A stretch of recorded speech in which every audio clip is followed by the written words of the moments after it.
ইলা কোন চিজ নাই যে জিনিস আমি আল্লাহর তাসবিহ তাহলিল করে না। হে মানব জাত, তোমরা কোন কারণে বুঝতে পারো না? দাসে আল্লাহ করে করে না, মাসে আল্লাহ করে, জন্তু জানোয়ার যা কিছু আছে প্রত্যেক জিনিসে জমিনের মধ্যে আল্লাহর তাসবিহ তাহলিল করে। আল্লাহ জমিনের মধ্যে সম্মানী জাত আল্লাহ বানাইলা, কিন্তু জমিনের মধ্যে আল্লাহর গোলামি করা আমাদের জন্য সম্ভব হয় না। আল্লাহ এত মায়ার বন্ধা আমরা বানাইছে। আমার বুজুর্গণ, আমরা জমিনে আসি,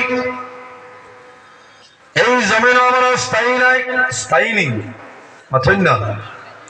দুনিয়ার জমিন আমরা স্থায়ী নাই, যে জমিন আসি সেই জমিন স্থায়ী নাই। জমিনের একদিন মরণ আছে, আছে না? যেদিন আল্লাহ কামত সংগঠিত করবা সেই দিন হইল দুনিয়ার মরণ। ونفخ في الصور فإذا هم من الأجداث إلى ربهم ينسلون